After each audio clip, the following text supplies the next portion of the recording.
right, it's another beautiful morning from Jasper here. I think it's pronounced Wapiti. That's the campground we stayed in last night. It's definitely a little more rugged than Whistler's. Whistler's has like the main road is paved, but the sites aren't, but they're much more level and like a little further apart. Wapiti feels like really cramped. Yeah. One feels like a campground and one feels like a state campground, I guess. Yeah, exactly. They both have dump stations, they both have friendly staff, they both have, some sites have electrical, some sites have nothing. Actually, when we go back to Whistler's tonight, we got the last spot, allegedly, in the whole campground, and it doesn't have any hookups, which is totally fine. But what we're finding really interesting is that, like, booking these sites, they say, like, the campgrounds say they're at 100% capacity, but then when we drive through, they're definitely not. So I don't know if it's people are booking and not showing up, or maybe they're just like not available to book. Yeah. I don't know. Are people like scalping the tickets? Can you do that? Can you scalp the campsites? Yeah. I don't know. It's very interesting, and it's a little unfortunate too. I mean, like, we're getting spots and we're campground hopping, but I guess it just kind of sucks that like how many people have tried to book and it shows full, but it's not full. So I don't know. Anyway, so we are now, what's this called? The Jasper Skytram. Yeah, Skytram. So we are gonna go up to the top of this mountain here and get a good view. We were actually gonna go on a hike, but when we pulled out today, the clouds kind of broke, so we are like, oh, let's go do the Skytram first. Yeah, we could see it from the campground, and we're like, oh, let's go up there now. So we know it's clear, and who knows what it'll be like later. Exactly. So I actually feel like we've been really blessed with weather in a way, because like every day is shown it's supposed to be cloudy or rainy, and it's really hasn't been. Like, it sprinkled yesterday a little bit, like right after we finished our hike, but that was it. Yeah. Oh yeah. So after our hike, we went to town and we went to Jasper Brewing, and while the beers weren't like nothing to write home about, the food was really good. Yeah. No, I had the beef dip and it was delicious. It was great for like warming up after the hike. Yeah, definitely. So I'm hoping to go to an Indian place for dinner tonight, because we were walking by to go to Jasper Brewing and it smelled so good. The last thing about the Skytram is that it is dog friendly. So you bet your butt that we got Carmen a ticket.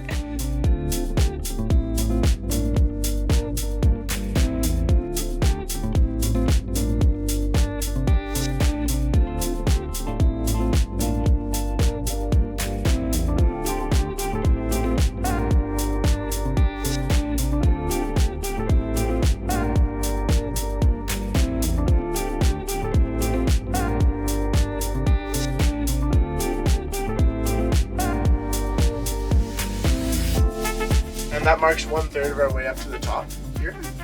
And you know we're exactly halfway up when we're parallel with the other tram car. That's how we're different than a gondola or ski lift. If any of you guys have been on those are circular motion. We're on a reversible trackway here. So that's why it took us a bit to get started. We both have to go at the same time, and we're halfway when we're parallel with each other.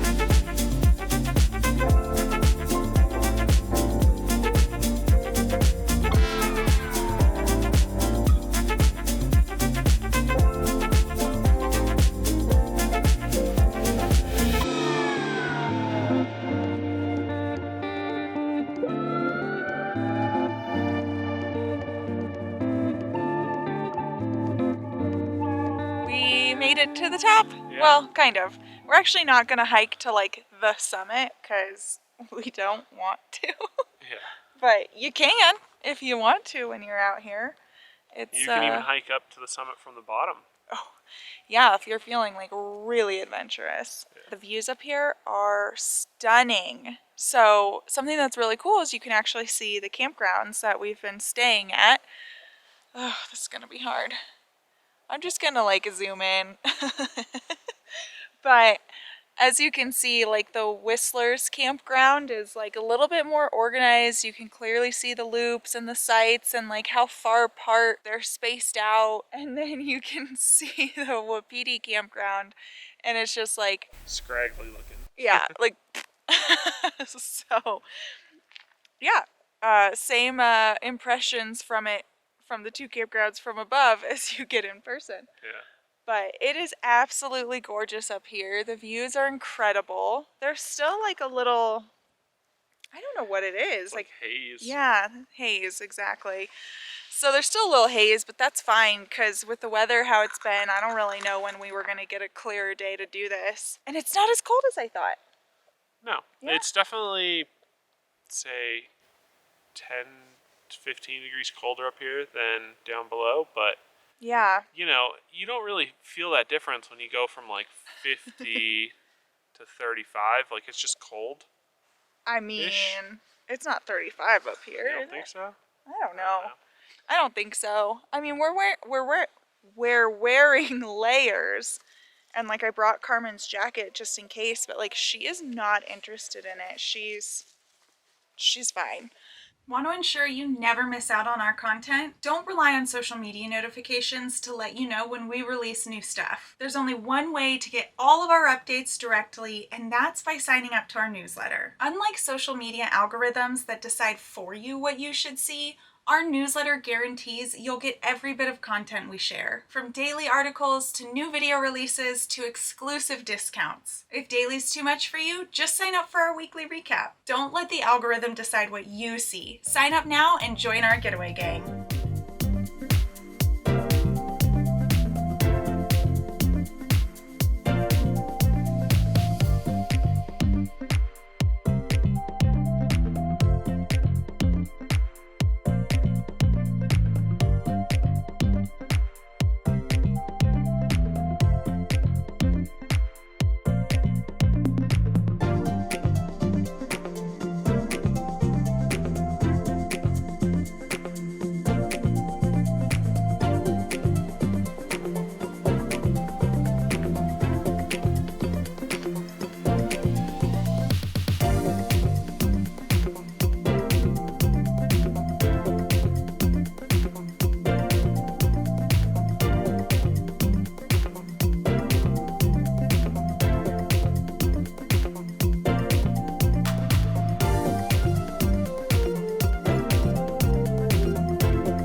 After the Skytram, we turned on our audio tour and headed to Maligne Canyon. This 2.3 mile loop hike is dog friendly, and the second half follows the Maligne River.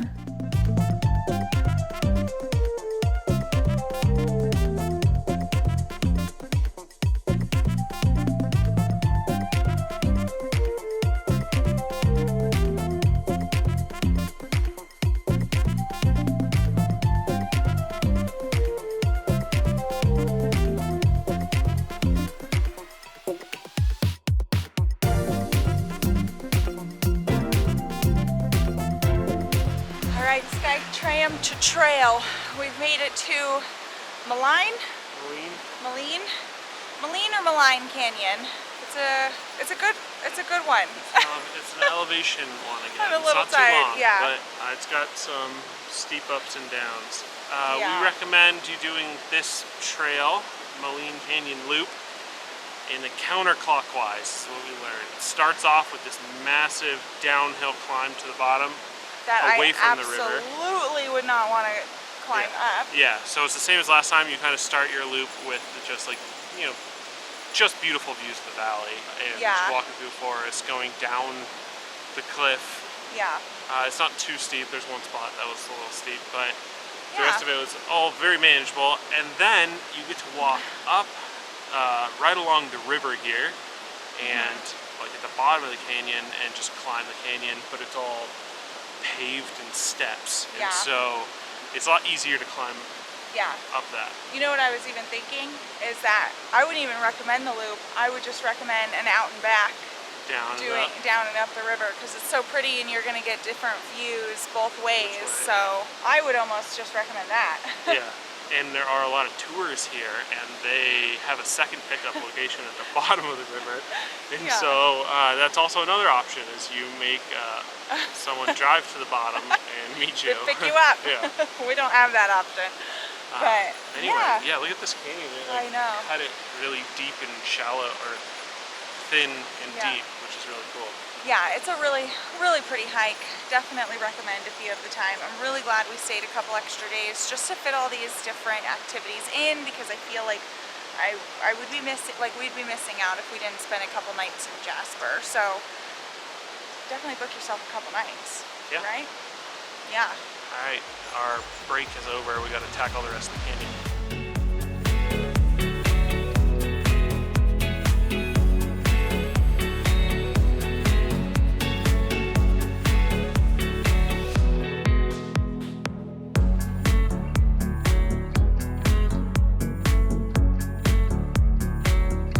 Since we saw Maligne Canyon and Maligne River, we decided to follow our audio tour to see Maligne Lake.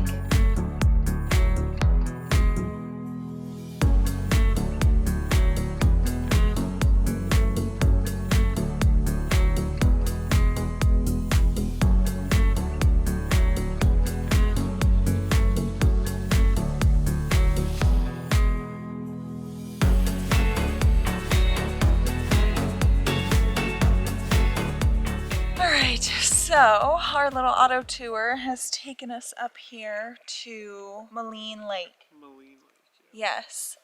And we drove past Medicine Lake, which he said actually isn't a lake. It's more so where the Maligne River like gets really wide before it gets small again and goes through Maligne Canyon, which is what we just hiked. It was very interesting to see the lake because like the water does kind of gather there before it goes down through the canyon, but there's like cracks in the ground, and so when you're walking through the canyon you actually see like it looks like the side of the canyon is just like spewing water. Yeah, like and a cave. It's just like open up and it's just water pouring out. yeah, so the lake, he kind of described it as more so it's like a bathtub with like all these little plugs that have been pulled, because it kind of just seeps through the bottom of the lake and the side of the lake all summer, so it actually gets lower and lower throughout the year. And then in the winter the canyon actually freezes and you can walk on the ice, and so you can see it from a totally different perspective. You can like walk through the canyon, which I thought was really cool. Yeah, like an ice slot canyon.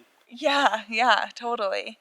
So now We're at Maligne Lake and we found these red chairs. yes. So what did you learn about the red chairs? I overheard someone who had learned that the red chairs are put by Parks Canada at some of like the best viewing points. Which would make sense when we think back, because we have seen these on almost every single one of the hikes that we go on. So it totally makes sense that like they've been placed in some of the nicest viewing areas. And they're like chained to the ground too. I was like, oh, how come no one like steals these? But they're like security chained. Yeah. I'm trying to think what else. Yeah, it's nice. If you do hear a jingle in the background, that's Carmen. We added a bear bell to her.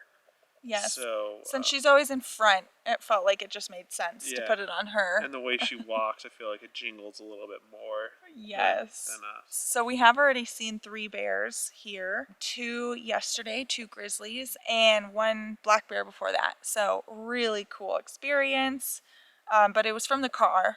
So we're actually not really hoping to run into a bear on the trail. So that's why we have the bear bell. We forgot our bear spray, so we did pick up some more, and we have that as well. Our heads are just on a swivel as we walk these trails, and I'm totally fine seeing the bears from the car, though. Yeah, it definitely feels a lot better seeing the bears from the car than running into one of them on the trail. I mean, yesterday they were like, the 2 grizzlies we saw were like playing.